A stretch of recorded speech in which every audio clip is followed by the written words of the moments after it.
The whip cracked like a gunshot across the afternoon air. Cole Mackenzie pulled his horse to a sudden stop, his eyes locking onto the scene unfolding 50 yards ahead. A young woman knelt in the mud of Helena's depot platform, hands bound behind her back, blood trickling from her split lip.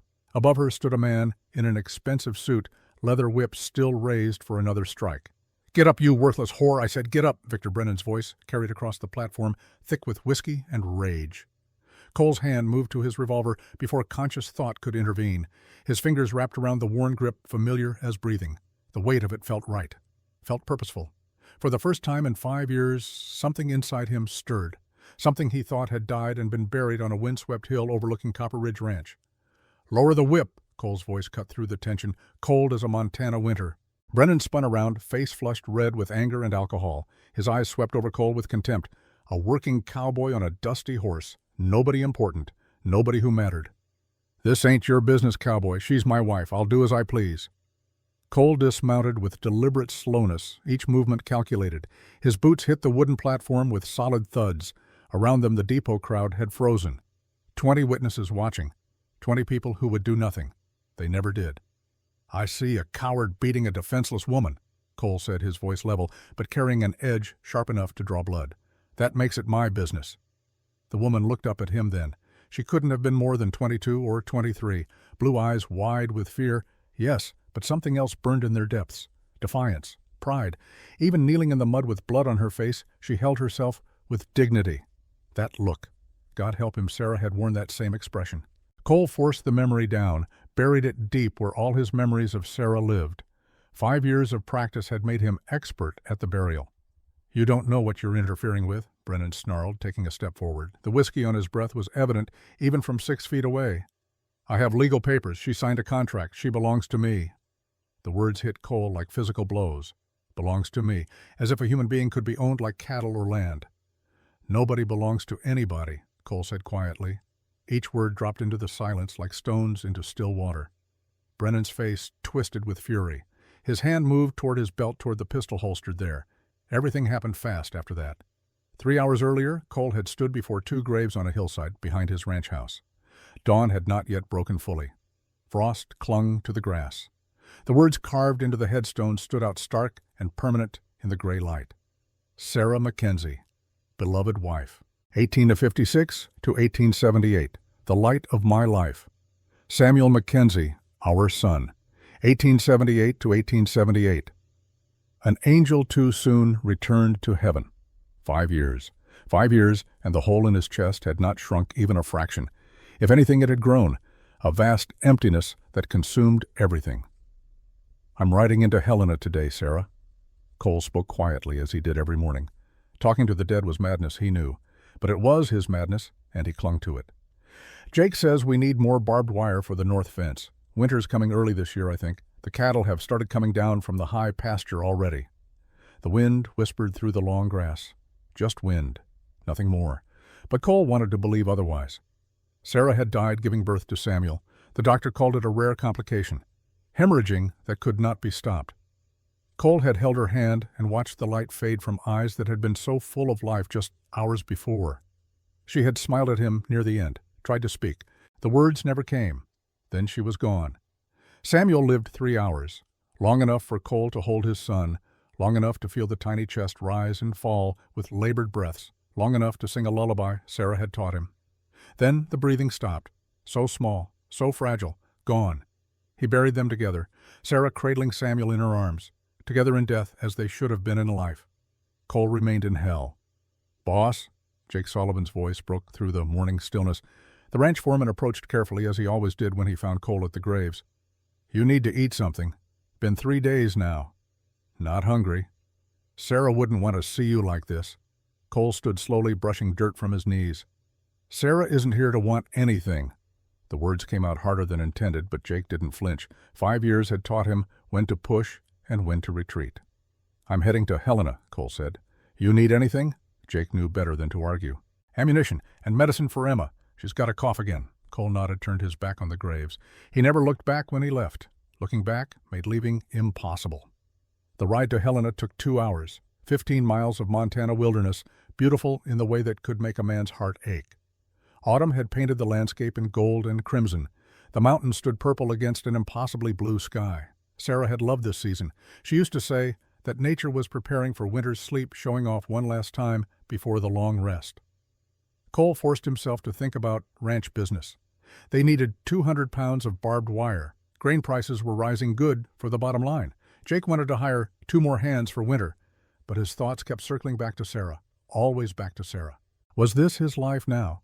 Surviving, but not living, breathing, but not feeling, going through motions until death finally came to collect him too. Helena's depot bustled with activity when Cole arrived near noon. A train had just pulled in from the east.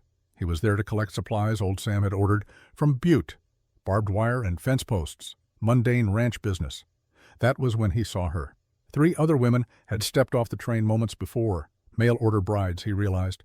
3 men waited for them with flowers and nervous smiles, awkward greetings, tentative handshakes, the beginning of arranged marriages built on letters and hope. But the 4th woman stood alone. She clutched a worn carpet bag, looking around as if she had lost something vital. Her dress was calico mended at the hem. Dust from the long journey streaked her blonde hair. She looked lost, abandoned. The station master spoke to her, briefly shook his head, walked away.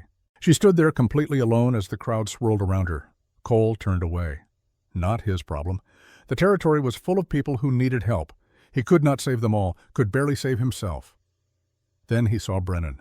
Victor Brennan emerged from the Silver Dollar Saloon across the street, his gait unsteady, his eyes fixed on the woman at the depot like a predator spotting prey. He crossed the street with purposeful strides, grabbed her arm hard enough to make her cry out. The woman tried to pull away. "Please, you're hurting me." "You're Eleanor Harper," Brennan's voice carried across the platform.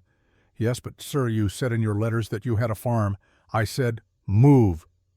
The slap rang out clear and sharp. Eleanor fell, landing hard on the wooden platform. Her hand flew to her face. Blood welled from her split lip. The depot went silent. 20 people watching. Nobody moving. Nobody helping. And Cole saw Sarah. Saw Sarah falling during labor, saw the blood, saw the fear in her eyes, saw everything he had failed to protect her from. His body moved before his mind could object. "I said lower the whip," Cole repeated the command. They had drawn a crowd now. Good. Witnesses mattered. Brennan sneered at him. "Or what, you'll shoot me in front of 20 witnesses, if necessary." The words were simple, factual. Cole Mackenzie did not bluff. His reputation from the war preceded him. 23 Confederate soldiers had learned that lesson the hard way. The crowd shifted backward. They recognized the tone, the flat certainty of a man who had killed before and would again without hesitation. Brennan looked down at Eleanor where she still knelt on the platform. "Get up, we're leaving." "No." Her voice was small but clear. "I won't go with you. You signed a contract. You lied to me." Brennan raised the whip again. Cole caught his wrist mid-swing, squeezed, bone ground against bone. "Let go. You're breaking it. Let her go." Each word a bullet, each syllable a threat. "She's my wife." Cole looked down at Eleanor. "Is he your husband?" She shook her head violently. "No, never. He abandoned me at a depot 3 months ago. He just came back yesterday, told me to come to Helena, said he'd meet me here, and then...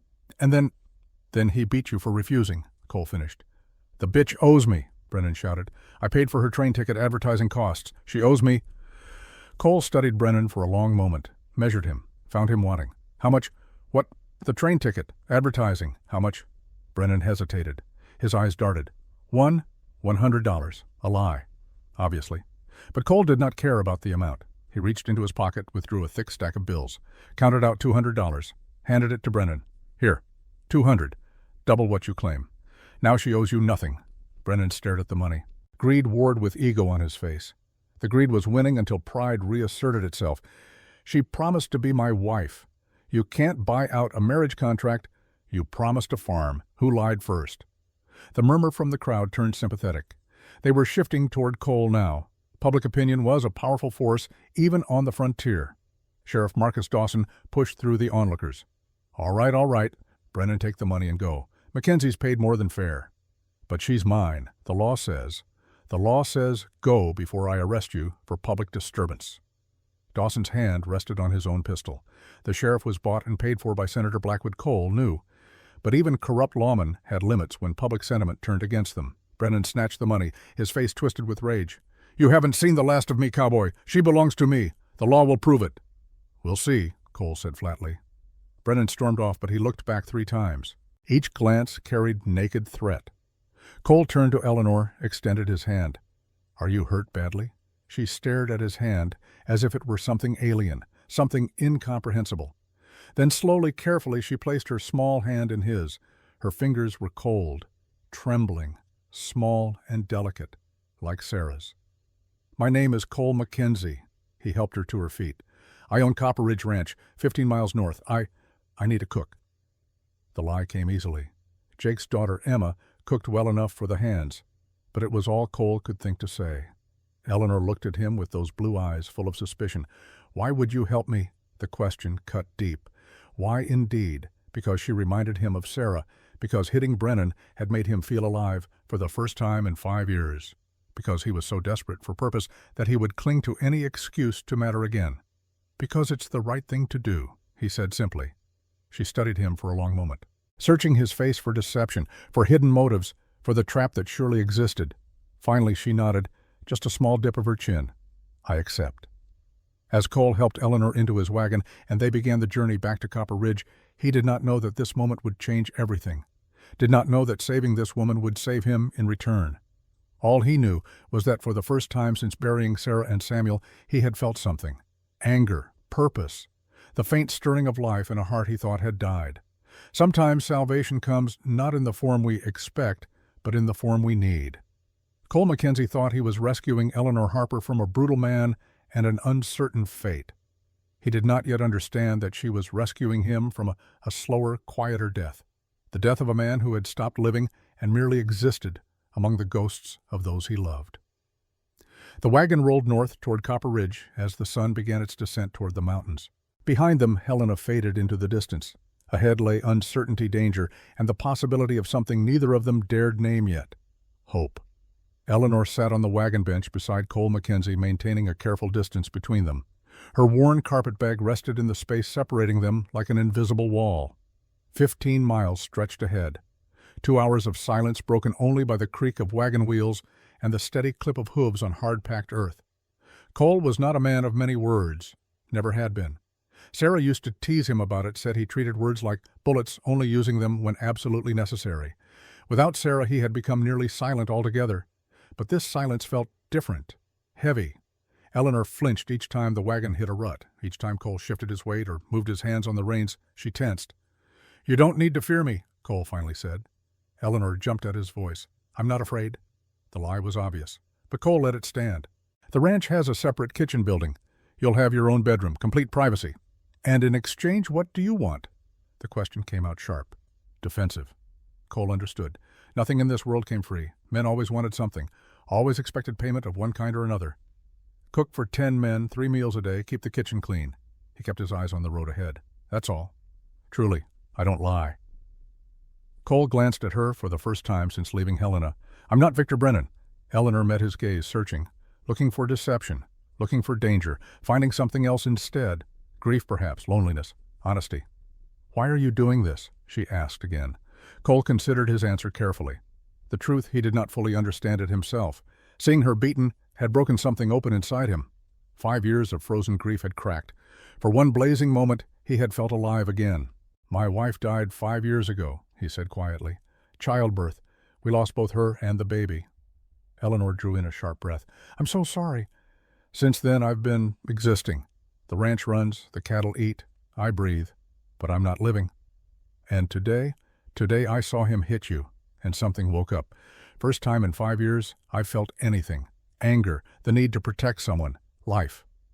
Cole looked down at his right hand, still aching from where he had gripped Brennan's wrist, hard enough to feel bone grinding. "I didn't save you out of kindness.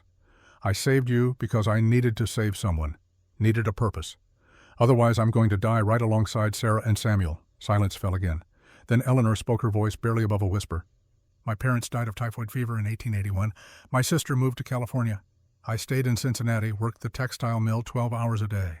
When the mail-order bride advertisement appeared, I thought it was escape from hell. And instead you walked into a different hell." "Yes." Her laugh was bitter.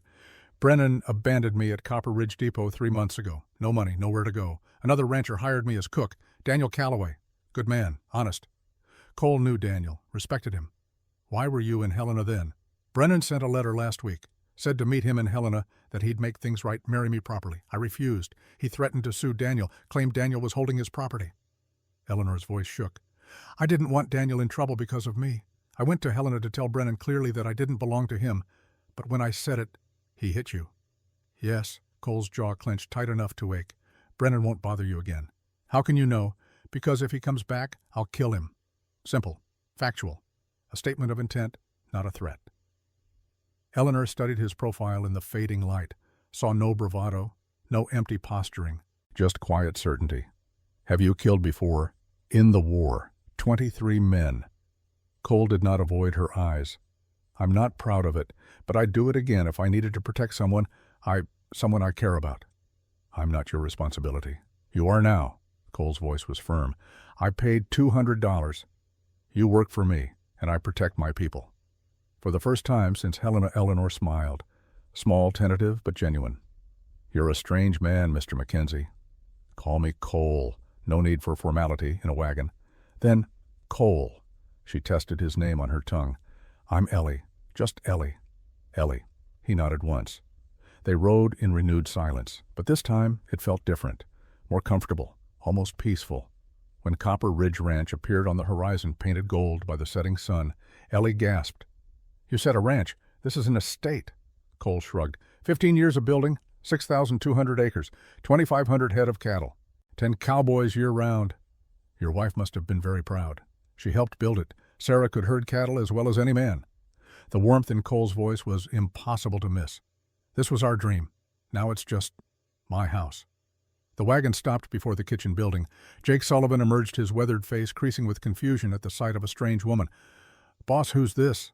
Eleanor Harper. New cook. Cole climbed down, offered his hand to help Ellie descend. This time she took it without hesitation. But Emma's already cooking for the men. Emma will help Miss Harper. Teach her the ranch. Cole's tone brooked no argument. Miss Harper had trouble in Helena. She'll be staying here. No one touches her. Clear. Jake took in the split lip, the bruises forming on Ellie's wrists. His face darkened with understanding. Who did that? Victor Brennan. Jake cursed under his breath. That snake. Boss, you want me to? No, I'll handle it. Cole looked at Ellie. Rest tonight.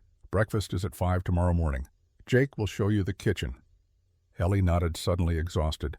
The adrenaline had drained away, leaving only bone-deep fatigue. Jake led her inside. Cole remained in the yard, watching.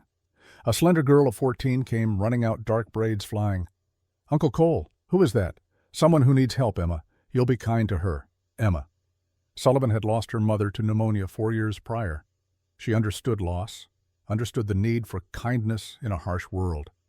Yes, sir, I'll help her however I can. Good girl. Cole walked toward the barn. Horses needed tending. Work needed doing. But for the first time in 5 years, the hollow feeling in his chest had diminished slightly. Not gone, never gone, but less all-consuming. He felt purpose returning, felt the faint stirrings of something he had thought dead and buried. Inside the kitchen building, Ellie stood in the small room that would be hers. A brass bedstead, a washstand, and a window overlooking the barn. Simple, but clean. Emma had brought her a nightgown towel soap. These were my mother's, the girl said softly. She would want you to have them. Tears pricked Ellie's eyes. Thank you, Emma. Alone now, Ellie finally allowed her defenses to crumble. She sank onto the bed, her entire body shaking. 3 months at Daniel's ranch had been peaceful. She thought she had escaped Brennan, but he had found her. They always found you, and Cole Mackenzie. Who was he really? Why help? No one helped without expecting something in return. A soft knock at the door made her jump, heart racing. Who is it? Emma, miss. I brought soup and bread. Ellie opened the door with relief. Emma held a wooden tray, a shy smile on her young face. You haven't eaten. Pa said you need to keep your strength. Pa, Jake, my father. Emma set the tray down carefully. Uncle Cole is Pa's best friend. They fought in the war together, saved each other's lives more times than either will admit. Uncle Cole, Ellie tried out the title. He's good, Emma said with the absolute certainty of youth. He's been sad for so long, since Aunt Sarah died. But today Pa said he seemed different, alert, alive, because of you. I didn't do anything. You gave him someone to protect. Uncle Cole needs to protect people. That's how he shows love. Emma paused, choosing her words carefully. With Aunt Sarah, he built this whole ranch. For Ma, he taught me to read when Pa couldn't. For Pa, he saved his life 3 times in battle. Uncle Cole doesn't know how to love with words. He loves through action." Ellie looked out the window. Lamplight glowed in the barn. Cole was out there at 8 in the evening tending horses. "Where does he sleep?" "The main house," but Emma hesitated. "But on nights when he can't sleep, he stays in the barn with the horses. Pa says it reminds him of Aunt Sarah. She loved horses." Ellie's heart ached for this man. Powerful, wealthy, respected, yet so broken he slept in a barn because memories in the house were too painful to bear. What was she like, Sarah? Emma's face brightened. Beautiful, strong. She laughed all the time. She taught me to bake bread, told me stories, sang. Then the light dimmed. When she died, it was like the ranch died too. Uncle Cole still runs it perfectly, but there's no laughter anymore, no music, just work and silence. And today when Pa told me Uncle Cole brought home a woman, I was scared. Scared he was trying to replace Aunt Sarah. But when I saw how he looked at you, he's not trying to replace her. He's trying to live again. There's a difference. Ellie embraced the girl suddenly. Thank you for being kind, for being honest. Emma hugged her back. Two females who had lost much finding comfort in each other's presence. At 2 a.m, Ellie woke screaming, nightmares of Brennan, of his hands on her throat, of the whip coming down again and again. Light blazed to life in the barn.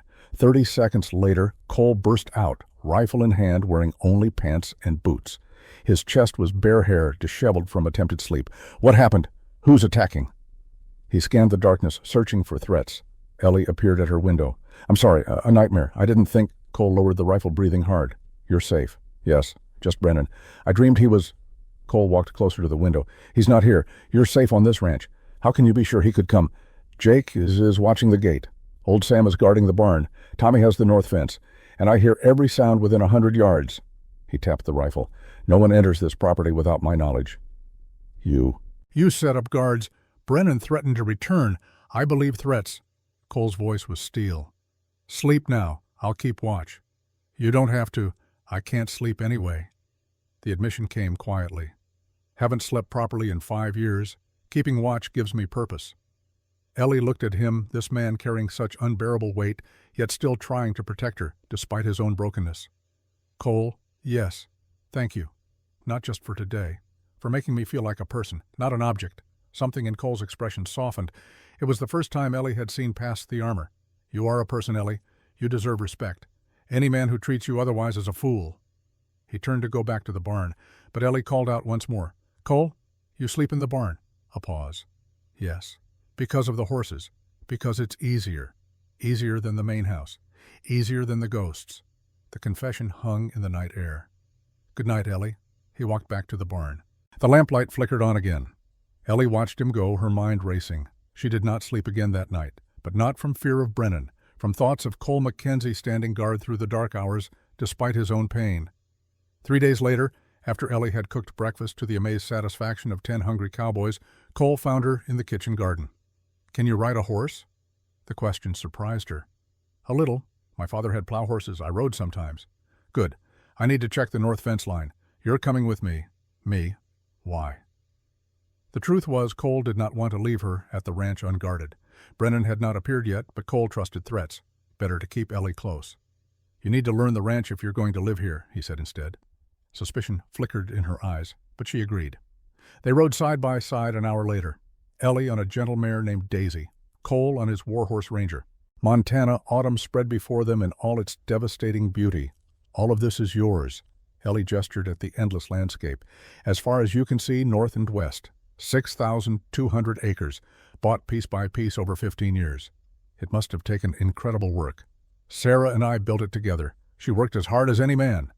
Warmth colored his voice.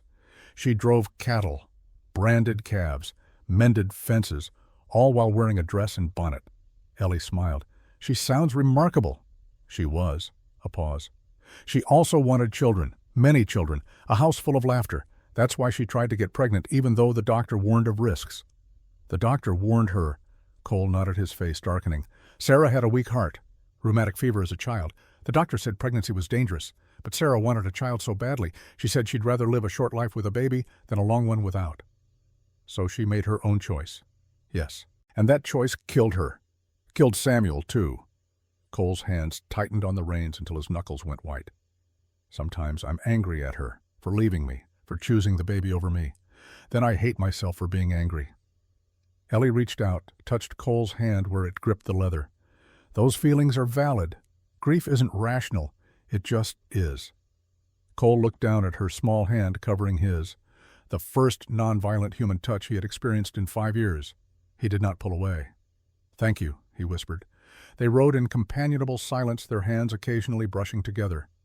At the north fence, Cole dismounted to examine the wire. 3 strands had been cleanly cut. Not accidental, deliberate sabotage. "Someone wants the cattle to escape," Cole said grimly. "Who would do that? Senator Wallace Blackwood? He wants my land to merge with his holdings. He's made 3 offers to buy. I've refused 3 times. Cole stood, anger simmering beneath his calm exterior. Now he's sabotaging, hoping I'll sell. And Brennan. Could Brennan know Blackwood? Cole went very still. The pieces fell into place with terrible clarity. Brennan is in Helena. Blackwood's headquarters are in Helena. If they're connected, then Brennan isn't just an abuser. He's a pawn in something larger. And Blackwood will use you to pressure me. Cole turned to Ellie, urgency in his voice. We need to get back, now! But the fence, Tommy can fix it. You aren't safe out here. The rifle shot cracked through the air before either could react. The bullet struck the tree beside Ellie's head, spraying bark fragments. Cole tackled her to the ground, covering her body with his own weight. Don't move. 3 more shots rang out. 4, 5. Bullets kicking up dirt around them. Cole returned fire, his rifle appearing in his hands as if by magic. Years of war training took over. Assess, aim, fire, reload. Ride back to the ranch now, he shouted. I won't leave you. Ellie, go. But she did not go. Instead, she grabbed the rifle from her saddle. Jake had taught her the basics. Her grip was unsteady as she aimed toward the tree line and pulled the trigger. The shooters had not expected return fire from the woman. They hesitated, ducked for cover. Cole used the moment. He grabbed Ellie, physically lifted her onto Daisy. Ride, follow the stream, I'll cover you. This time Ellie obeyed. She kicked Daisy into a gallop. Cole fired methodically, keeping the attackers pinned while backing toward Ranger. Bullets chased them as they fled. 3 men on horseback emerged from the trees, pursuing hard. But Cole knew this land, every shortcut, every hidden path. He led them through the stream across rocky ground that left no tracks through a narrow canyon. The pursuers' horses struggled to navigate. 10 minutes of hard riding brought them bursting into the ranch yard. Jake and the cowboys grabbed rifles instantly. 3 men coming fast, Cole shouted. The cowboys formed a defensive line, but the pursuers did not come. They stopped at the property line, watching, measuring. Then they retreated. Jake lowered his rifle. They were scouting, testing our defenses. Cole dismounted, moved immediately to help Ellie down. She was shaking, adrenaline crashing. Are you hurt? His hands moved over her, checking frantically for wounds. No, I'm fine, but you... She saw blood seeping through his shirt sleeve. You've been shot. Just a graze. Nothing serious. But he swayed slightly. Sit down. Ellie pushed him toward a bench. Emma ran out with medical supplies. Ellie's hands were steady as she cleaned the wound despite her fear. This will hurt. I've had worse. She poured whiskey over the bullet graze. Cole hissed, but did not flinch. You didn't have to stay, he said suddenly. You fired back. Why? Ellie tied the bandage firmly. Because you didn't abandon me. I won't abandon you. Cole looked at her truly, saw past the surface to the strength beneath. The loyalty, the choice she had made. You're not just an employee anymore, Ellie. Then what am I? A pause. A partner. Ellie's breath caught. A partner. If you want. We're in this together now. Brennan, Blackwood, whoever sent those men. We fight together or we lose everything. Ellie looked around at Jake, Emma, Tommy, the other cowboys, looked at the ranch, looked at Cole. Together, she agreed. Cole extended his hand. Formal, serious. A binding agreement. Ellie shook it.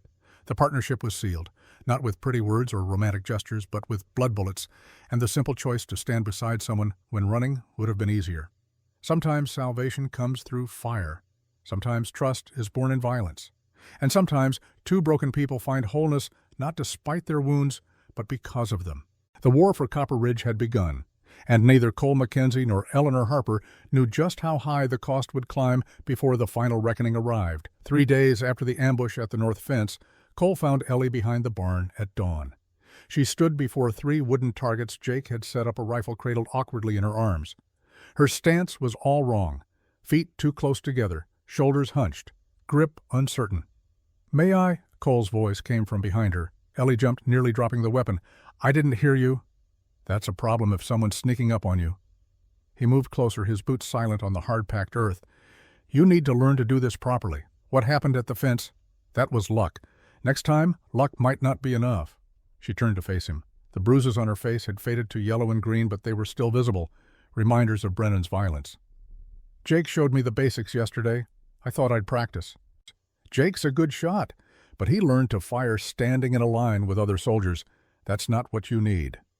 Cole stepped behind her, not quite touching, but close enough that she could feel the heat radiating from his body. "May I show you?" Ellie knotted her throat suddenly tight. Cole's hands covered hers on the rifle, large, calloused, steady. He adjusted her grip, moved her fingers to the proper positions. His chest pressed lightly against her back as he corrected her stance. "Feet shoulder-width apart, like this." His boot gently tapped the inside of her foot, guiding it outward. "You need a stable base. If the gun kicks and you're off balance, you'll miss. Or worse, hurt yourself." His breath was warm against her ear. Ellie fought to concentrate on his words rather than his proximity. "Now your shoulders. Relax them. You're too tense." His hands moved to her shoulders, applying gentle pressure. "Tension makes you shake. Shaking makes you miss." She tried to relax. Failed. Being this close to a man, even Cole made every muscle in her body tight with old fear. He seemed to sense it. Stepped back slightly, giving her space. "I won't hurt you, Ellie." "I know."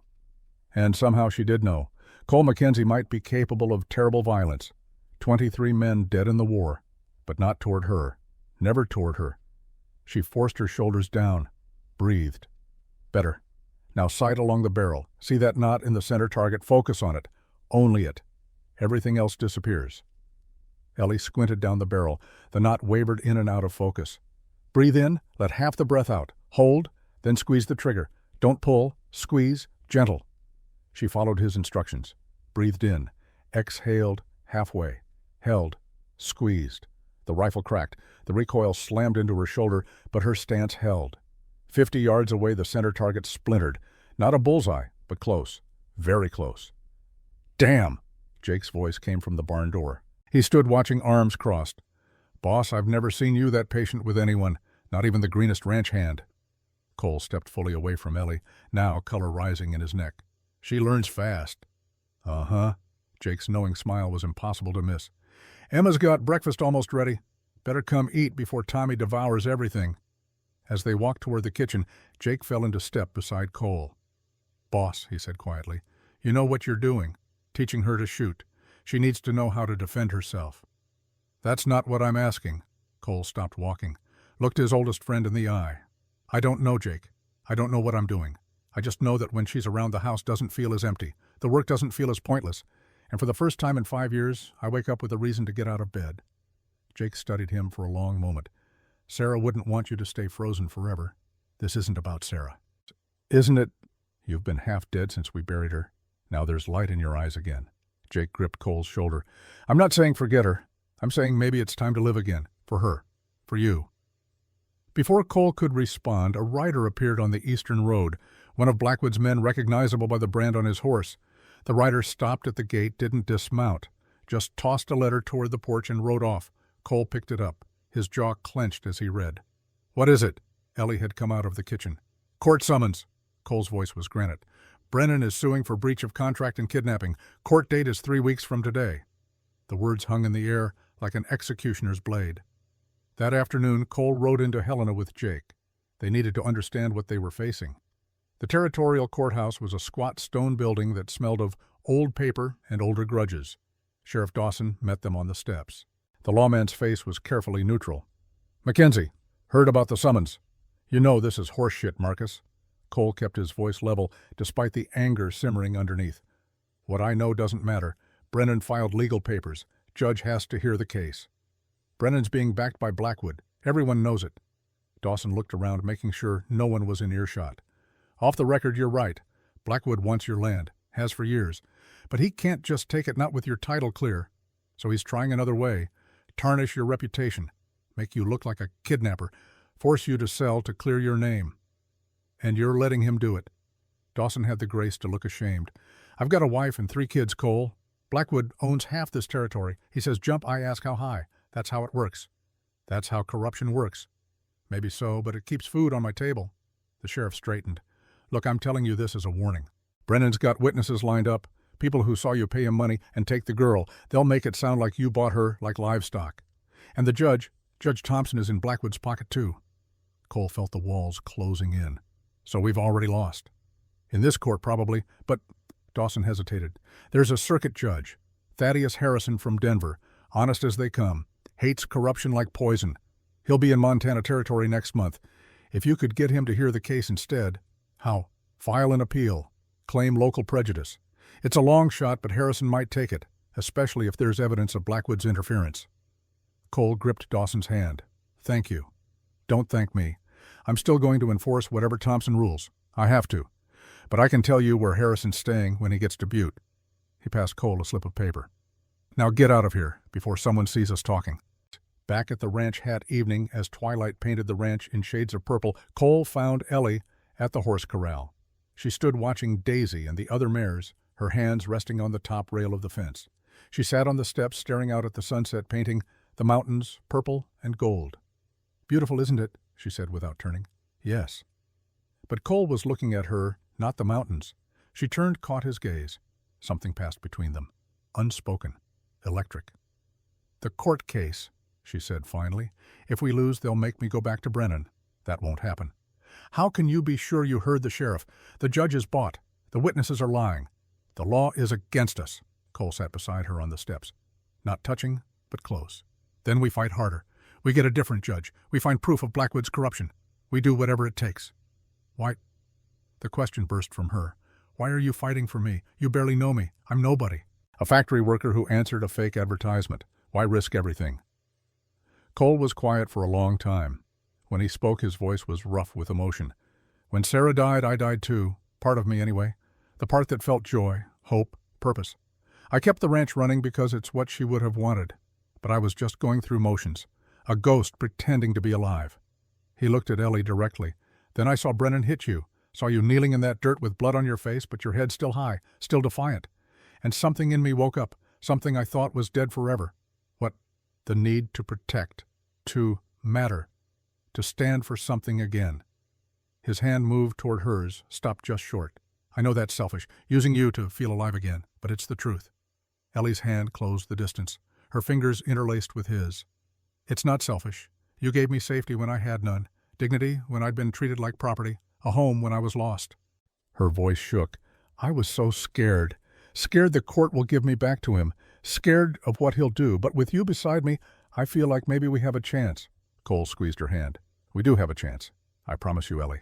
I will not let him take you. The promise hung between them, sacred as a vow. That night, Jake rode out for Butte. He carried letters requesting Judge Harrison's intervention, along with sworn statements from 3 women who had been victimized by Brennan's schemes.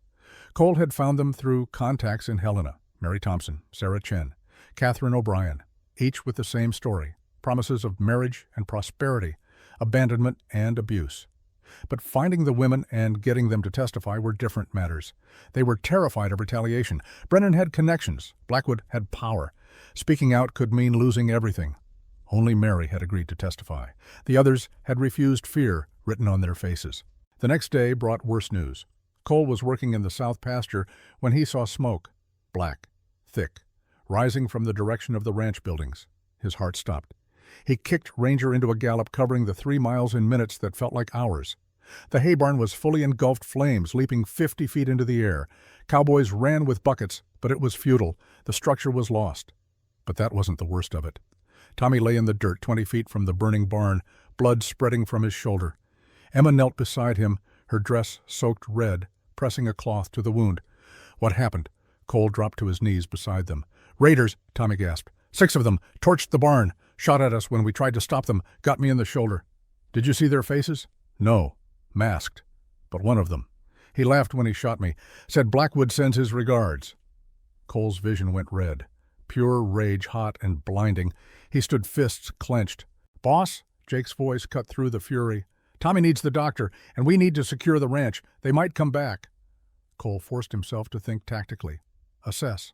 Plan. React. Take Tommy to town. Get Dr. Foster. Emma, go with them. I'm not leaving. Emma's voice was fierce. "This is my home, too." Before Cole could argue, a rifle shot cracked from the kitchen building. He spun to see Ellie standing in the doorway, smoking rifle in her hands. 50 yards away, one of the retreating raiders fell from his horse. The other 5 turned, saw, raised their weapons. Cole's rifle was in his hands instantly. He fired, once, twice, 3 times. 2 more raiders went down. The remaining 3 spurred their horses and fled. Silence fell, broken only by the crackle of flames consuming the barn. Cole ran to Ellie. She stood frozen, staring at the man she had shot. He lay motionless in the dirt. "I killed him," she whispered. "I took a life." Cole gently took the rifle from her shaking hands. "You saved Emma. You saved all of us. But I killed. In war, I learned something." Cole turned her face toward his, making her look at him instead of the body. "Some lives are worth more than others. That man came here to kill, to destroy. You chose to protect.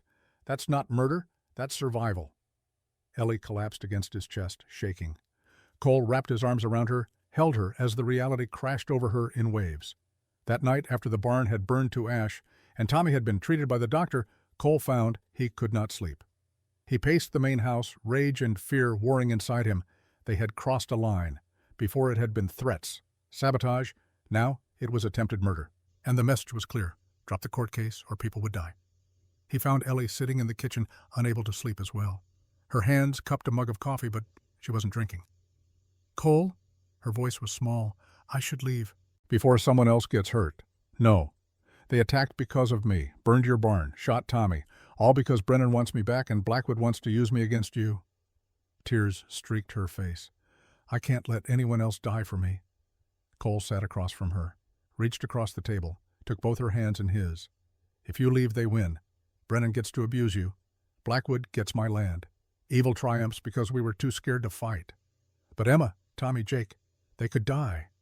"They could. That's the cost of standing for something." His grip tightened. "But they've chosen to stand anyway. You don't get to take that choice from them." "I'm so scared." "I know. So am I." The admission cost him. "I'm scared of losing people I care about again. Losing you. Losing this place. But I'm more scared of becoming a man who runs when things get hard. Sarah didn't marry a coward. She married a fighter." Something broke in Ellie. She came around the table and Cole stood. She fell into his arms, and for the first time since Sarah's death, Cole held a woman and felt something beyond grief. He felt hope. They stayed like that for a long time, 2 broken people finding strength in each other. When Ellie finally pulled back, her eyes were red but clear. "Together," she said. "Whatever comes, we face it together." "Together," Cole agreed. He walked her back to the kitchen building, made sure she was safe inside. Then he returned to the main house, climbed to the 2nd floor, and for the first time in 5 years, slept in his own bed instead of the barn. The ghosts were still there. Sarah's presence lingered in every corner. But somehow tonight, the memories didn't hurt quite so much. Because he finally understood what Sarah would have wanted.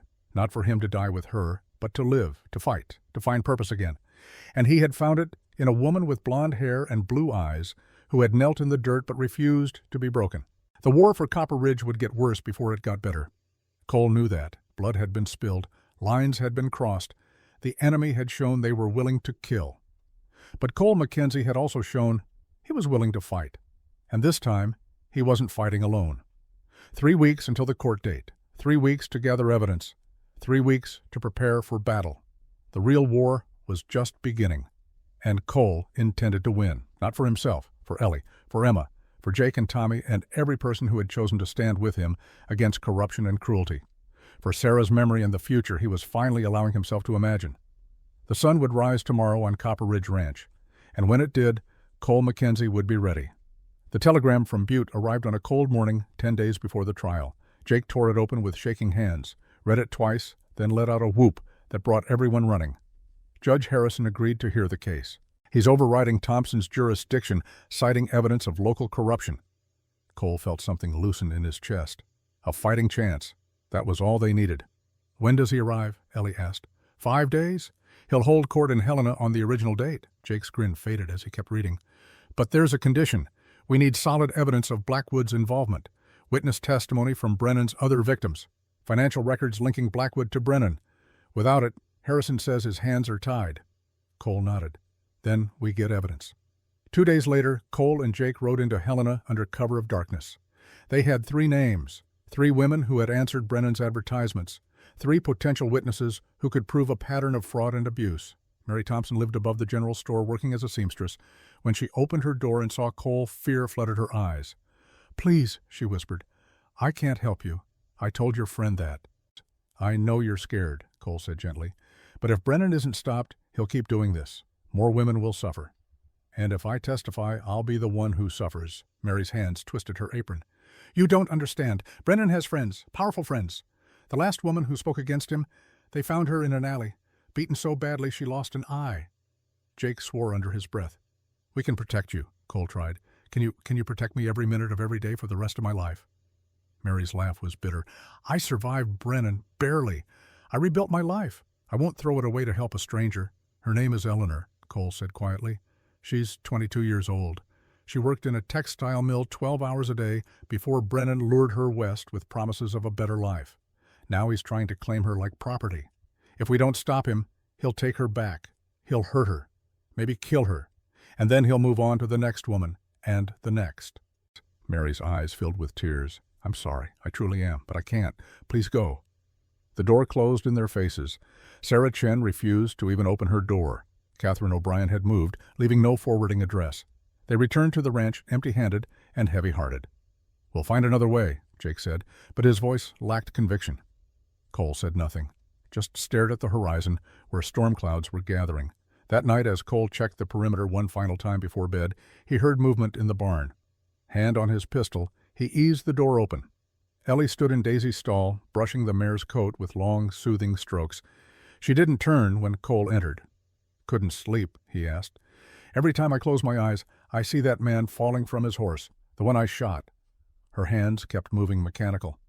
"I keep thinking about whether he had a family, children, someone who loved him." Cole moved closer. "He made choices that led him here. He chose to work for Blackwood, chose to burn our barn and shoot Tommy. Those were his decisions. Does it get easier, the killing?" "No." Cole's honesty was stark. "Each one stays with you. 23 men in the war. I remember every face. But I also remember why. I killed them so they wouldn't kill my friends, my brothers in arms. You killed him so he wouldn't kill Emma, or me, or Jake. That matters." Ellie finally turned to face him. Moonlight through the barn window painted her face in silver and shadow. "I'm afraid, Cole, not just of dying, of losing this, losing you. I've been alone so long, and now I have something worth fighting for. The thought of it being taken away." Cole closed the distance between them, pulled her into his arms. She came willingly, burying her face against his chest. "I'm afraid too," he admitted. "Terrified. After Sarah died, I swore I'd never let myself care that much again. The pain of losing her nearly destroyed me. Safer to stay numb. Safer to feel nothing. And now I feel everything, and it's terrifying. But also," he tilted her chin up, made her meet his eyes, "also, the most alive I've felt in 5 years. The kiss happened naturally. No dramatic declaration, no planned moment. Just 2 people who had found each other in darkness seeking light." Ellie's arms wrapped around his neck. Cole's hands tangled in her hair. The kiss deepened, urgent and desperate. 5 years of loneliness and pain channeled into connection. When they finally broke apart, both were breathing hard. "Cole," Ellie whispered, "I love you. I know it's too soon. I know I shouldn't. But I do. It's not too soon." His forehead rested against hers. "I love you too. God help me, I do." They stood there in the moonlit barn, holding each other as if they could ward off the coming storm through sheer force of will. But the storm was coming, and it would be worse than either of them imagined. The attack came 3 nights later. Cole woke to the smell of smoke. Not the hay barn this time, the bunkhouse. He was out of bed and armed in seconds, bursting from the main house to chaos. Flames consumed the bunkhouse roof. Cowboys stumbled out coughing, some dragging injured comrades. Gunfire erupted from 3 sides, muzzle flashes in the darkness, bullets splintering wood, kicking up dirt. "Defensive positions," Jake's voice rang out. He was already behind a water trough rifle, barking methodically. Cole took cover behind a fence post, returning fire. Counted at least 8 attackers, maybe more. They had the ranch surrounded. A scream from the kitchen building froze his blood. "Ellie!" Cole ran heedless of bullets, crashed through the kitchen door to find Ellie backing away from a masked man. The intruder had her cornered knife gleaming in his hand. "Pretty thing," the man rasped. "Brennan says you're his, but maybe I'll have a taste first." Cole's pistol roared. The man dropped a hole between his eyes. Ellie flew into Cole's arms, shaking violently. "I've got you. You're safe." "Emma," Ellie gasped. They took Emma. Ice flooded Cole's veins. What? Two men grabbed her, dragged her toward the horses. "Cole, they have her." Cole ran back outside, scanned the chaos, saw two riders on the eastern ridge silhouetted against the burning bunkhouse. One held a struggling figure across his saddle. Emma. Rage like nothing he had ever known consumed Cole Mackenzie, not the cold calculation of war, pure, incandescent fury. He mounted Ranger bareback, no saddle, no time, kicked the horse into a gallop charging toward the ridge. Jake's voice followed him. "Boss, it's a trap." Cole didn't care. They had taken Emma, 14 years old, Jake's daughter, the girl who called him uncle, who had lost her mother and found family in this ranch. The riders saw him coming. Split up. One headed north, still carrying Emma. The other turned to fight. Cole shot him from the saddle without slowing. Ranger leaped over the falling body muscles, bunching and extending in perfect rhythm. The man carrying Emma was heading for a canyon, bad terrain, dangerous in daylight, lethal at night. Cole pushed Ranger harder. The warhorse responded, stretching into a full gallop that ate up the ground. They were gaining. The canyon mouth loomed. The rider hesitated, looked back, saw Cole bearing down on him, made the wrong choice. He spurred his horse into the canyon. The animal balked, stumbled on loose rock. The rider flew forward. Emma went flying. Cole was off Ranger before the horse fully stopped. He caught Emma midair, tucked, rolled, absorbed the impact with his body. They tumbled together, came to rest against a boulder. Emma was crying, terrified but alive. "Uncle Cole!" "I've got you, sweetheart. You're safe now." The rider had recovered, drew his pistol. But Jake appeared from nowhere, tackling the man. They grappled, rolling in the dirt. The gun went off. Both men went still. Cole's heart stopped. Then Jake rolled off, breathing hard. The other man didn't move. Blood spread beneath him. "Got him!" Jake gasped. "Is Emma—" "She's okay. Scared, but okay."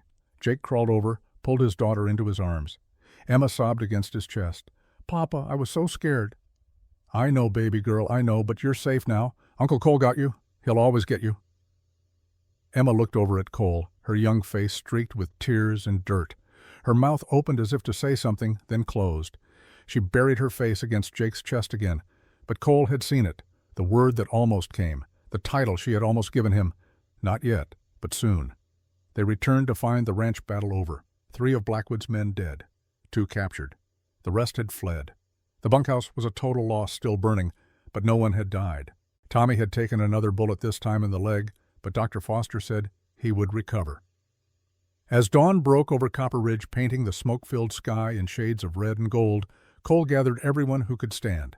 Cowboys, Emma, Jake, Ellie, old Sam, even Tommy, pale but determined, leaning on a crutch. "I want to be clear," Cole said. "This is my fight.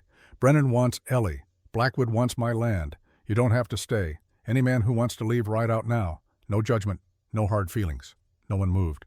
"Boss," old Sam said, his weathered face resolute, "some of us been with you 15 years, helped you build this place from nothing. You think we're going to run now?" Tommy spoke up, voice tight with pain but firm. "They shot me twice. I got a score to settle." Jake put his hand on Cole's shoulder. "We're family, all of us, and family stands together." Emma, wrapped in a blanket, looked up at Cole with fierce eyes. "You saved me, Uncle Cole. You always save us. Now let us help save you." Cole felt his throat tighten, looked at each face in turn. These people, this family, not bound by blood, but by choice, by loyalty, by love. "All right, then." His voice was rough with emotion. "We fight, together, and we win." That afternoon, a rider approached under a white flag. One of Blackwood's men, arrogant despite his mission. "Senator Blackwood sends a message," the man announced. "Drop the court case. Let Brennan have his property. Sell the ranch to the senator for a fair price, or more people die, starting with the girl." He meant Emma. The threat was explicit. Cole's hand moved to his gun. Jake grabbed his wrist, stopping him. "Tell Blackwood," Jake said coldly, "that if he touches Emma, there won't be a hole deep enough to hide in. We'll hunt him to the ends of the earth." "And tell him," Cole added, voice like gravel, "that we'll see him in court. Let the law decide. If he wants war after that, he'll get one." The rider sneered. "You're signing your own death warrant." "Maybe. But Blackwood's signing his too. He just doesn't know it yet." After the messenger left, Cole found himself alone with Ellie in the ruins of the kitchen garden. She had been replanting herbs that survived the fire. "You should leave," Cole said abruptly. Ellie's hand stilled. "What?" "Get on a train. Go to your sister in California. Disappear. If you're gone, Brennan has no case. Blackwood has no leverage. Everyone stays safe. And you—" Her voice was dangerous, quiet. "I'll deal with Blackwood. Clear my name. Then maybe—" He couldn't finish. Ellie stood faced him. Dirt streaked her dress. Her hair had come loose from its pins. She had never looked more beautiful. "No." "Ellie, they threatened Emma. Next time they might actually kill her. Or Jake. Or you. I can't—" His voice broke. "I can't lose anyone else. I can't bury anyone else. Please, save yourself." She slapped him. The crack echoed across the garden. Cole's head snapped to the side. He touched his cheek, shocked. "Don't you dare!" Ellie's voice shook with fury. "Don't you dare try to noble sacrifice yourself. You think sending me away will keep me safe? You think I'll just run and leave you to face this alone? I'm trying to protect you. I don't need protecting. I need you to trust me, to let me choose." Tears streamed down her face now. "You gave me choice when Brennan tried to own me. You said I was a partner, remember? Partners don't abandon each other when things get hard." Cole grabbed her shoulders. "If something happens to you because of me, then it happens. But it will happen because I chose to stand with you, not because you decided what was best for me." She gripped his shirt. "I love you, Cole Mackenzie. I'm not going anywhere. We fight together or we don't fight at all." He pulled her against him, buried his face in her hair. "I'm so scared of losing you. I'm scared too.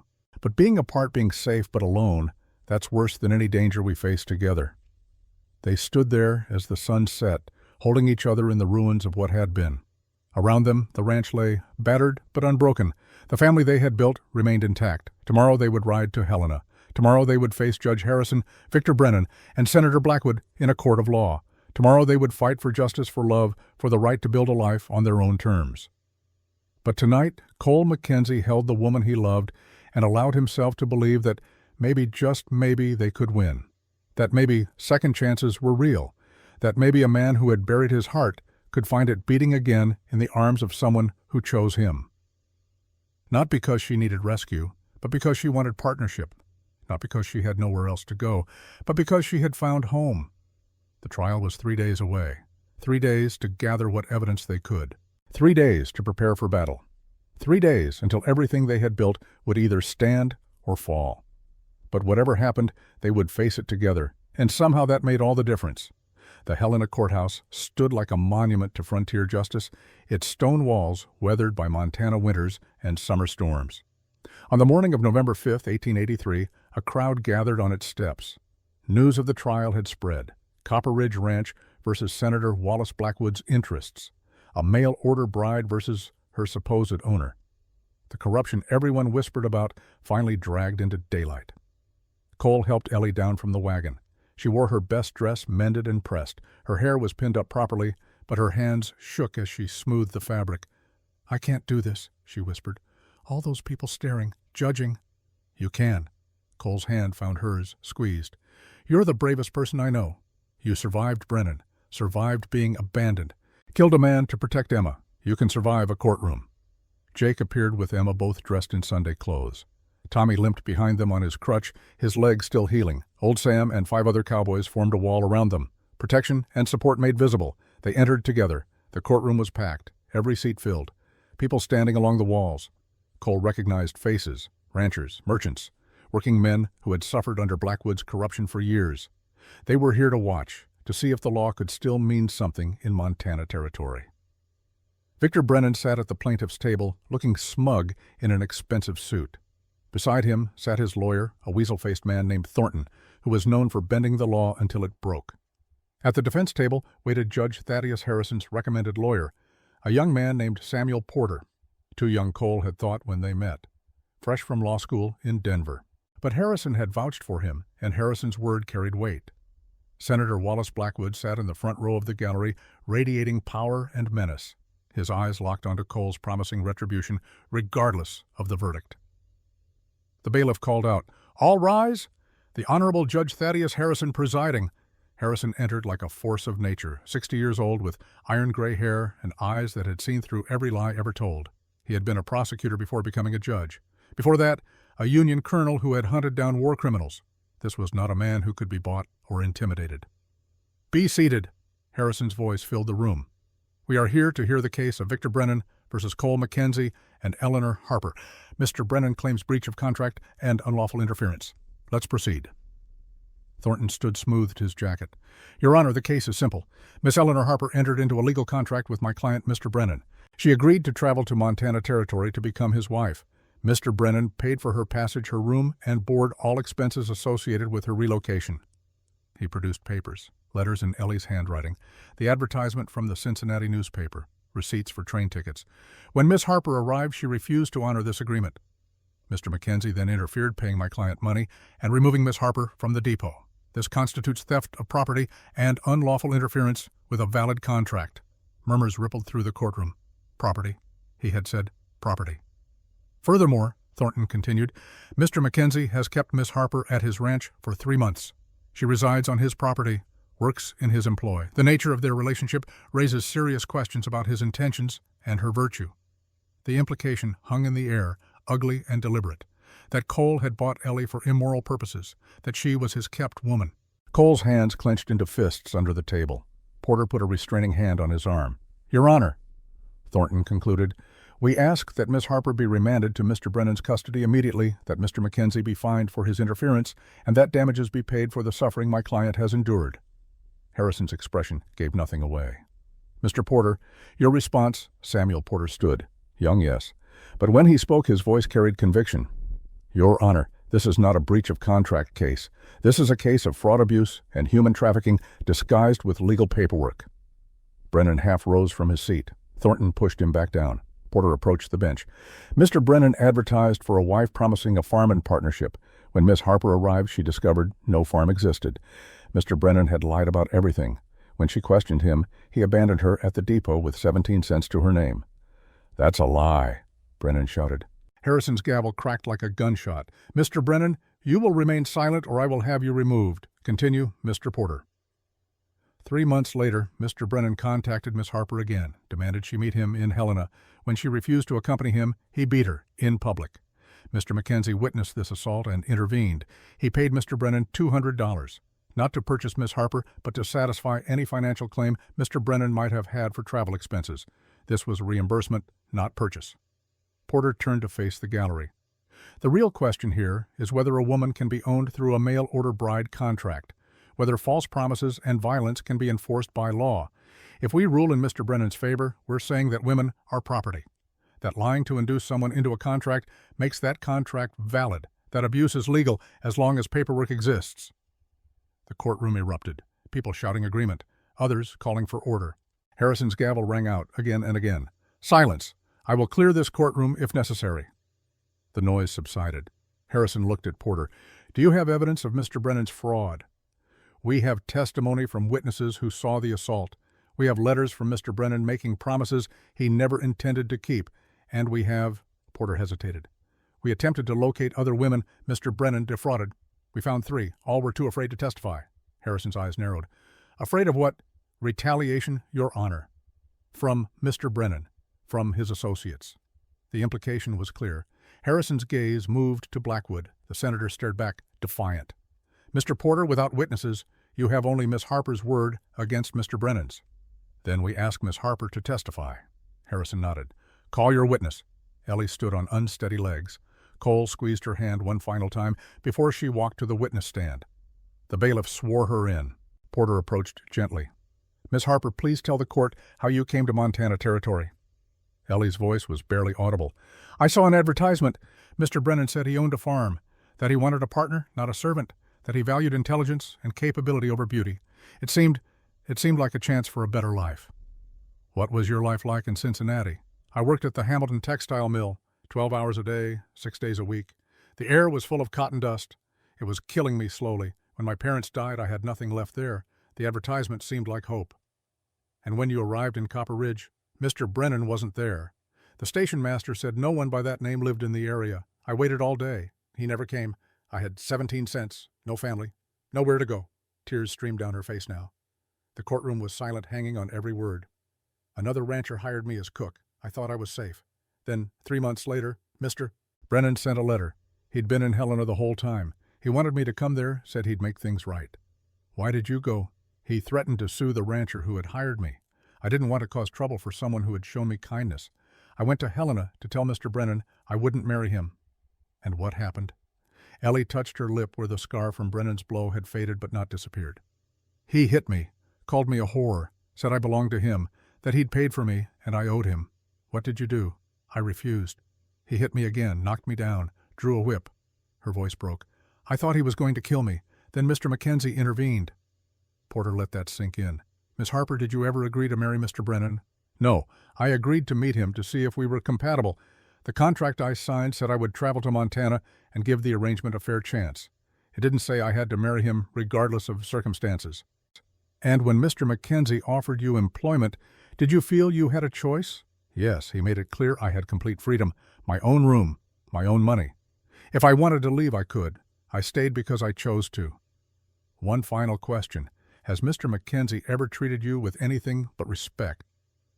Ellie looked directly at Cole. He saved my life, gave me dignity, treated me like a human being, not property. He's the best man I've ever known. Thank you. No further questions. Thornton stood for cross-examination, circling like a vulture. Miss Harper, you say Mr. Brennan hit you, yet you went with him willingly to a secluded area of the depot, did you not? No, he grabbed me. But no one else saw him grab you initially, correct? People were everywhere, they saw. But did they see the initial contact, or did they only see the result of your resistance? Porter jumped up. Objection. Counsel is badgering the witness. Sustained. Mr. Thornton, get to your point. Miss Harper, isn't it true that you've been living at Mr. Mackenzie's ranch for 3 months alone with him most nights? I have my own building. Jake and Emma Sullivan live on the property. But Mr. Mackenzie is unmarried. You're unmarried. You work for him. Isn't it possible that your arrangement goes beyond mere employment? How dare you? Ellie's voice rose. Mr. Mackenzie has never once treated me with anything but perfect propriety. Yet you defend him passionately, almost as if you have feelings for him. Ellie's silence was damning. In fact, Miss Harper, isn't it true that you refused Mr. Brennan, not because he lied, but because you had already formed an attachment to Mr. Mackenzie? That's not... I didn't even know Cole when Brennan abandoned me. But you know him now. Quite well, it seems. Thornton's smile was poisonous. Perhaps this whole case is simply about a woman who found a wealthier man and decided to break her contract for financial gain. The courtroom exploded. Harrison's gavel barely restored order. Ellie stepped down from the stand, her whole body trembling from the ordeal. Cole met her halfway, steadied her. I'm sorry, she whispered. I made it worse. No, you told the truth. That's all we can do. Harrison called a recess. As they filed out of the courtroom, Blackwood intercepted them in the hallway. Mackenzie? The senator's voice was smooth-cultured deadly. You're losing. Everyone can see it. The girl's virtue is questioned. Your motives are suspect. Judge Harrison is honest, which means he'll follow the law. And the law says contracts must be honored. Unless they're based on fraud, which you cannot prove. Blackwood smiled. Here's what's going to happen. Harrison will rule in Brennan's favor. The girl goes back to him. You'll be fined, possibly jailed. Your ranch will be vulnerable. I'll buy it for pennies on the dollar. Within 6 months, you'll be broken and gone. Or, Jake stepped forward, Harrison rules in our favor. Brennan goes to jail, and we start investigating how a senator came to be so invested in a mail-order bride case. Funny how your name keeps coming up. Blackwood's smile never wavered. Careful, Sullivan. Accidents happen. Your daughter Emma is such a sweet girl. It would be tragic if something happened to her. Cole's fist crashed into Blackwood's jaw before anyone could stop him. The senator went down hard, blood spraying from his split lip. Sheriff Dawson appeared instantly. Mackenzie, you just assaulted a senator. He threatened Emma. Cole's voice was ice. I don't care what title he has. You threaten a child, you get what's coming. Dawson looked torn. His job said, arrest Cole. His conscience said Blackwood deserved worse. Harrison's voice cut through the tension. What's going on here? Judge Mr. Mackenzie assaulted Senator Blackwood, Thornton announced triumphantly. Harrison looked at Blackwood bleeding on the floor, looked at Cole standing over him with no regret in his eyes. Senator, what did you say to provoke Mr. Mackenzie? Nothing? He's violent and unhinged. Harrison's gaze moved to Emma, who stood wide-eyed behind her father. Sheriff Dawson, did you hear what was said? Dawson hesitated. His job versus his soul. The choice that defined a man. Senator Blackwood threatened Emma Sullivan, Your Honor, said it would be tragic if something happened to her. Harrison's face went hard as granite. Senator, you threatened a child witness in a case you're observing in a courthouse. I did no such thing. These men are lying. Sheriff, arrest Senator Blackwood for witness intimidation. The courtroom erupted in chaos, Blackwood shouting, Thornton protesting, Dawson snapping handcuffs on the senator with grim satisfaction. "And, Mr. Mackenzie," Harrison continued, "you're also under arrest for assault. You'll both cool off in cells until tomorrow. This trial is adjourned until 9 a.m. As they led Cole away in chains, he looked back at Ellie. Her face was pale, terrified. He mouthed 2 words, "Trust me." The next morning, word spread through Helena like wildfire. Judge Harrison had not only released Cole Mackenzie, he had publicly commended Sheriff Marcus Dawson for his courage in exposing corruption. Dawson kept his badge, his job, and, for the first time in 3 years, his self-respect. A lawman who finds his conscience, Harrison had declared from the bench, deserves a second chance as much as any man.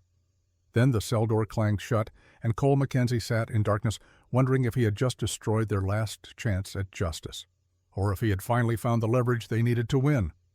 Cole spent the night in a cell 3 doors down from Senator Wallace Blackwood. The irony was not lost on him. A rancher who had defended a woman's dignity locked up alongside the man who had built an empire on corruption.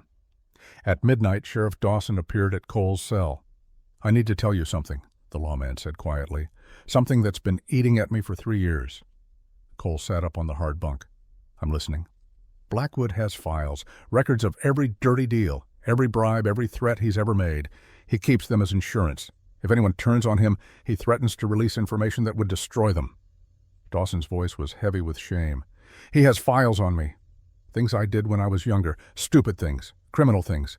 He's used them to control me for years." "Why are you telling me this?" "Because today, when he threatened that little girl, I realized I'd become something I swore I'd never be. A coward who lets evil flourish because I'm too scared to stand against it." Dawson pulled out a keyring. "His files are in a safe at the Grand Helena Hotel. Room 304. Combination is his daughter's birthday, March 15th, 1865. "How do you know this?" "Because I helped him put the safe in, carried it up 3 flights of stairs." Dawson unlocked the cell door. "You've got until dawn. If you're caught, I can't help you. But if you're not, maybe you'll find something that helps tomorrow." Cole stepped out, looked Dawson in the eye. "This will cost you your job. Maybe. But I'll be able to look at myself in the mirror again. That's worth more than a badge." 2 hours later, Cole returned to the jail through the back entrance Dawson had left unlocked. He carried a leather satchel stuffed with documents, ledgers, letters, proof of bribes paid to judges, sheriffs, territorial officials, records of women who had disappeared after crossing Blackwood, and most damning of all, a contract between Blackwood and Victor Brennan. "Brennan will provide mail-order bride placement services," Cole read aloud. "Women will be selected for maximum vulnerability. Upon marriage, properties and assets will be transferred. Blackwood receives 60% of all proceeds." It was a scheme, a cruel, calculated operation. Brennan lured desperate women west, married them, took control of any money or property they had, then either abandoned them or worse. And Blackwood profited from it all. "How many?" Cole asked. Dawson had been reading over his shoulder. 12 women in 3 years. Most had nothing, so Brennan just took what he could and moved on. But 3 had inheritances, small farms, life insurance from dead husbands. The sheriff's face was ashen. 1 woman fought back, Mary Catherine O'Brien. She refused to sign over her property. They found her body in a ravine 2 weeks later. Ruled an accident. Cole's hands shook with rage. "We've got him. You've got them both, Brennan and Blackwood. This goes to Harrison in the morning. They're finished." Cole locked the cell door behind him. Dawson would report at dawn that someone had broken in, knocked him out, stolen the evidence. The sheriff would be suspended, probably fired, but his conscience would be clear. Some prices were worth paying. The courtroom was even more packed the next morning. Word had spread that something big was coming. People stood shoulder to shoulder, filled the aisles, pressed against every wall. Ellie sat at the defense table, her face drawn from a sleepless night. When Cole entered from the prisoner's dock, she gasped at the bruises on his face. "What happened?" "Got what we needed." He set the satchel on the table. Porter's eyes widened as he examined the contents. "Dear God, this is everything." Harrison entered. The bailiff called for order. The judge surveyed the packed courtroom with satisfaction. "We will resume testimony. Mr. Porter, call your next witness." "Your Honor, the defense calls Sheriff Marcus Dawson." Murmurs rippled through the gallery. Dawson took the stand, his uniform crisp, his expression resolute. "Sheriff Dawson," Porter began, "how long have you served as Helena's lawman?" 12 years. "And in that time, have you ever witnessed Senator Blackwood engage in illegal activities?" Thornton shot to his feet. "Objection, Senator Blackwood is not on trial here." He is now, Harrison said mildly. I'm charging him with witness intimidation based on what I heard yesterday. Sheriff Dawson's testimony is relevant. Objection overruled. Dawson took a breath. This was it. The moment that would define whether he was a good man who had made mistakes or a bad man who had stopped trying. Yes, Your Honor. I've witnessed Senator Blackwood bribe judges, threaten witnesses, and order violence against those who opposed him. I know this because I helped him do it. He had information about crimes I committed as a young man. He used it to control me for 3 years. The courtroom exploded. Harrison's gavel cracked repeatedly. And last night, Dawson continued, someone broke into the jail, knocked me unconscious, stole evidence from Senator Blackwood's hotel room. That's preposterous, Blackwood shouted from his cell at the back of the courtroom. He's lying. Mackenzie put him up to this. The evidence, Dawson pushed on, proves a conspiracy between Senator Blackwood and Victor Brennan. They targeted vulnerable women through mail-order bride schemes, married them, stole their assets. And when the women resisted, he looked directly at Brennan. They were eliminated. Porter approached the bench. Your Honor, the defense submits these documents as evidence, ledgers showing payments from Blackwood to Brennan, contracts outlining their arrangement, and most importantly, records of 12 women who entered into agreements with Mr. Brennan. 3 are dead. 4 have disappeared. Miss Harper would have been number 13. Harrison examined the documents in silence. The courtroom held its breath. This evidence was illegally obtained, Thornton argued. It's inadmissible. On the contrary, Harrison said, these documents were in plain view in a hotel room. If someone happened to find them and bring them to my attention, that's not illegal seizure. That's civic duty. His eyes moved to Brennan. Mr. Brennan, stand up. Brennan rose slowly. His earlier confidence evaporated. You are hereby charged with conspiracy to commit fraud, conspiracy to commit murder, and human trafficking. You will be remanded to territorial custody pending trial. Harrison's gavel fell. Bailiff, take him away. As they dragged Brennan past the defense table, he lunged at Ellie. You bitch! This is all your fault if you'd just done what you were told. Cole was faster. His fist caught Brennan's jaw, spinning the man around. Brennan crashed into the bailiff, knocked him down, and somehow came up with the man's pistol. Nobody move! Brennan's voice was shrill with panic. He pressed the gun against Ellie's temple. I'll kill her, I swear to God, I'll blow her brains out. The courtroom froze. Cole's hand moved toward his own weapon. Don't, Brennan warned. I see that gun clear the holster, she dies. Let her go. Cole's voice was deadly calm.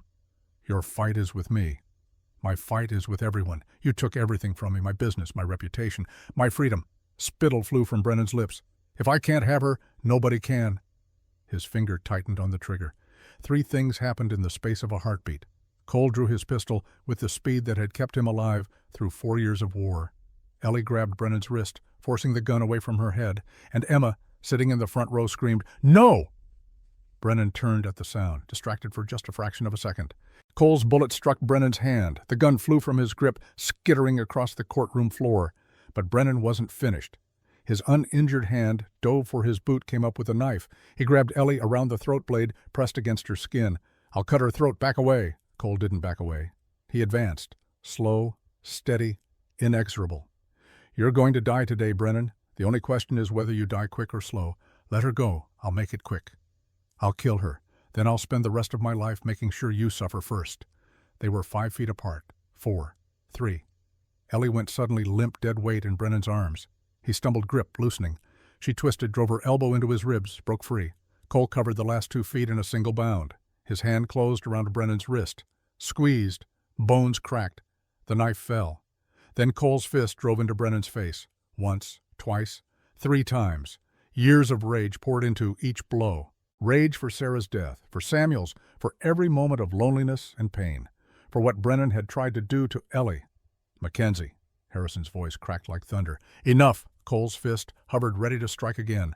Brennan lay beneath him, face a bloody ruin, semi-conscious. He's done, Harrison said more gently. Let the law handle him now. Cole climbed off slowly. His knuckles were split, bleeding. He didn't feel it. Ellie flew into his arms. He held her tight, felt her heartbeat against his chest. Alive. Safe. I've got you, he whispered into her hair. I've got you. Harrison banged his gavel. Order, I will have order. When the chaos finally subsided, Harrison looked at the wreckage of his courtroom. Brennan being carried out on a stretcher, Blackwood in chains, documents scattered everywhere. In 30 years on the bench, he said, I've never seen anything like this. but justice, messy though it may be, has been served." He turned to Ellie. "Miss Harper, the charges against you are dismissed. The contract you signed with Mr. Brennan was obtained through fraud and is therefore void. You are free." Tears streamed down Ellie's face. "Mr. Mackenzie, you are also cleared of all charges. In fact, I'm recommending you for a territorial commendation for exposing this corruption." Harrison's eyes moved to the gallery. "Senator Blackwood Victor Brennan and their associates will face federal charges. This court is adjourned." The gavel fell one final time. Outside the courthouse, the people of Helena erupted in cheers. Cole and Ellie emerged to applause, to congratulations, to faces bright with hope that maybe justice still meant something. Emma broke through the crowd, threw herself at Cole. "You saved her. I knew you would. You always save us." Cole caught the girl, held her tight. "You screamed at exactly the right moment. Distracted him just enough. You helped save her too." Emma pulled back, looked up at him, with tears streaming down her young face. Can I call you Papa?" The word hit Cole like a physical blow. Papa. Not Uncle Cole. Papa. He looked at Jake, who nodded, his own eyes wet. "I would be honored," Cole said, his voice breaking. "I would be so honored." Emma hugged him again, and this time Jake joined in, and Ellie, and old Sam, and Tommy, and all the cowboys who had stood with them. A family not of blood, but of choice, of loyalty, of love. 2 days later, Cole and Ellie stood on the porch of the main house at Copper Ridge Ranch. The sun was setting, painting the mountains in shades of purple and gold. "Ellie Harper," Cole said, dropping to one knee, "I know we've only known each other for 5 weeks. I know this is fast. I know you've been through hell and maybe need time to heal. But I also know that life is short and uncertain. Sarah taught me that, and I don't want to waste another moment." He pulled out a simple gold band. "This was my mother's. She gave it to me before she died, told me to give it to a woman who made me want to be better than I am. You make me want to be the man Sarah believed I could be, the man Emma deserves as a father, the man who stands for something worth standing for. Cole, I'm not asking you to replace Sarah. Nobody could. I'm asking you to build something new with me, a partnership, a family, a life. Will you marry me?" Ellie dropped to her knees in front of him, took his face in her hands. "I don't want to replace Sarah. I want to honor her by loving you the way you deserve to be loved, by helping raise Emma, by building the family she dreamed of but never got to see." She kissed him softly. "Yes. 1,000 times yes." The cowboys watching from the bunkhouse cheered. Jake and Emma ran out of the kitchen. Another celebration. More tears. More joy. As the stars began to emerge in the darkening sky, Cole held Ellie and looked toward the 2 graves on the hillside. "Sarah," he whispered, too quiet for anyone else to hear, "I hope you approve. I hope you understand. I'll always love you, always remember, but I'm going to live again, for her, for Emma, for all of us." The wind whispered through the grass. Just wind, nothing more. But somehow Cole felt at peace. 1 year later, on an October morning bright with autumn sunshine, Cole stood in the same spot. But everything had changed. Emma, now 15, was teaching 3 younger children from neighboring ranches their letters. She had become a teacher patient and kind, like her mother had been. Tommy had married his sweetheart from town. They lived in a cabin on the eastern edge of the property, expecting their first child. Jake had found happiness with Alice Patterson, the Reverend's widow. They had married quietly last spring. Old Sam had passed away peacefully in his sleep 2 months ago. They buried him on the hill next to Sarah and Samuel. He'd want to watch over the ranch, Jake had said, and so he did. And Ellie. Ellie stood in the doorway of the main house, her belly swollen with their child. Due any day now. Cole had been terrified when she told him she was pregnant. The memories of Sarah's death had come roaring back. But Dr. Foster had examined Ellie thoroughly. "She's healthy, strong, not like Sarah was. The baby is positioned well. I see no reason for concern." Still, Cole worried. Would always worry. Ellie walked out to him now, moving carefully. She took his hand, placed it on her belly. "Feel that he's kicking. Or she. I think it's a boy, a son, to carry on the Mackenzie name." Cole pulled her close as her belly allowed. "Whatever we have, as long as you're both safe, I don't care. We'll be fine. We're fighters, remember? We survived Brennan, survived Blackwood. We can survive childbirth." 3 weeks later, on a cold November night, their daughter was born. The labor was long and hard, but Ellie came through it strong. When the baby finally arrived, her cry was loud and fierce. Cole held his daughter, marveling at the tiny life in his arms. Perfect, beautiful, alive. "What should we name her?" Ellie asked, exhausted but glowing. Cole looked at the baby, looked at his wife, looked around at the family they had built. "Hope," he said. "Her name is Hope, Because that's what you gave me. That's what we built together." Ellie smiled. "Hope Mackenzie. Perfect." 5 years later, Hope toddled through the ranch house, a whirlwind of blonde curls and endless energy. Her brother Samuel, 2 years younger, followed in her wake like a devoted shadow. Ellie was pregnant again with their third child. The ranch had expanded. A second barn. 20 cowboys now.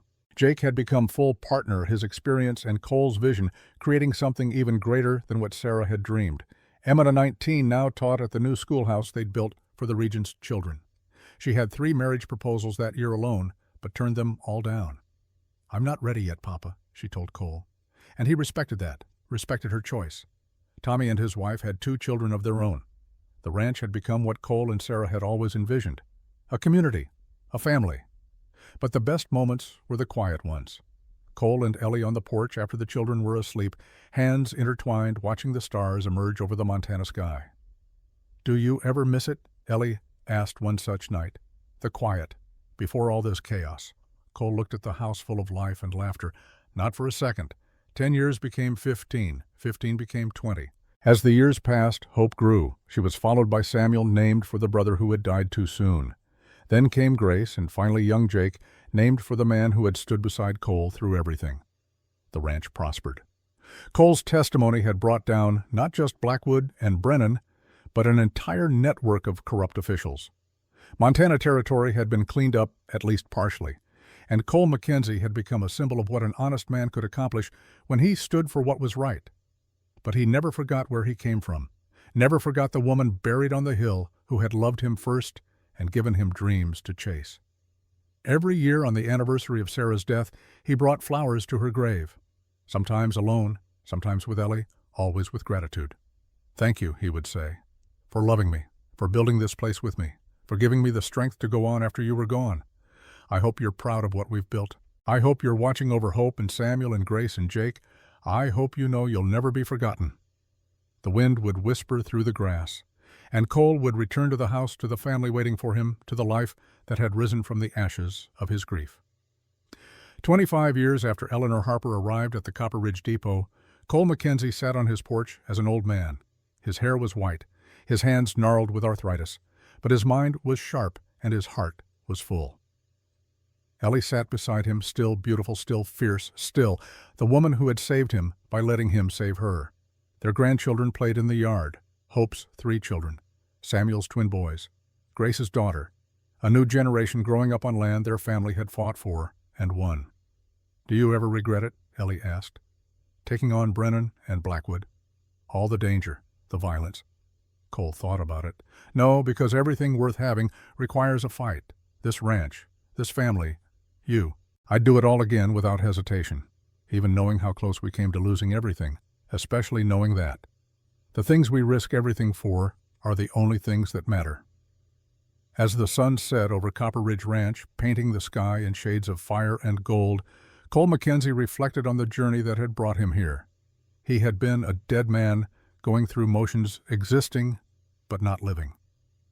Then a woman had needed help, and in helping her, he had found himself again, not by forgetting the past, but by honoring it while building a future, not by replacing what was lost, but by creating something new, not through rescue or salvation, but through partnership, choice, love. The greatest love stories Cole had learned were not about perfect people finding each other. They were about broken people choosing to heal together, to stand together, to build together. Copper Ridge Ranch would outlast them all. It would pass to their children and their children's children a legacy not just of land and cattle, but of the values they had fought for.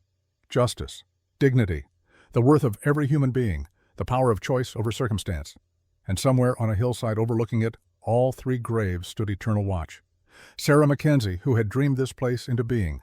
Samuel Mackenzie, who had lived only hours, but was loved forever. And old Sam Crawford, who had helped build and protect it. They were gone, but not forgotten. Their spirits woven into every fence post, every blade of grass, every sunset that painted the mountains in impossible beauty. Cole Mackenzie had learned that a man could love twice in one lifetime, that the heart was bigger than anyone knew, big enough to hold grief and joy simultaneously, to honor the dead while celebrating the living. As darkness fell and stars emerged overhead, Cole and Ellie went inside to the house they had filled with laughter and love. Behind them the ranch settled into peaceful quiet, and if you listened carefully, you might hear it. The whisper of the wind through the grass. The promise that some things endure, that love persists, that broken people can be made whole, that salvation comes not from being saved, but from choosing to stand beside someone and saying, whatever comes, we face it together. On his final evening, as the sun set one last time over Copper Ridge Ranch, Cole Mackenzie sat on the porch with his eldest daughter, Hope. She was 30 now, with children of her own. She had asked him the question all children eventually ask. Papa, what's the secret to a good life, to love that lasts? Cole looked at Ellie, still beautiful at 52, laughing with their grandchildren in the yard. He thought of Sarah, who had given him his first chance at love. He thought of the journey from that Helena depot to this moment. Your mother saved me by letting me save her, he said quietly. We chose each other every single day for 30 years, not because we had to, because we wanted to. He took Hope's hand, squeezed it gently. Never forget this, daughter. The strongest love isn't given. It's chosen. Every morning, every night, in good times and bad. That's what makes it real. That's what makes it last. Hope kissed his weathered cheek. I'll remember Papa. As darkness fell over Copper Ridge Ranch, 3 generations gathered inside for supper. The house rang with laughter, with stories, with life. And somewhere on the hillside, 3 graves stood eternal watch over it all. Sarah Mackenzie, Samuel Mackenzie. Old Sam Crawford, gone but not forgotten, honored not through grief but through the joy of those who carried on their legacy. This was the story of Copper Ridge Ranch, a story of loss and redemption, of death and rebirth, of justice won and love chosen. A story that proved the darkest nights give way to the brightest dawns, and that sometimes being broken is just the first step toward becoming whole.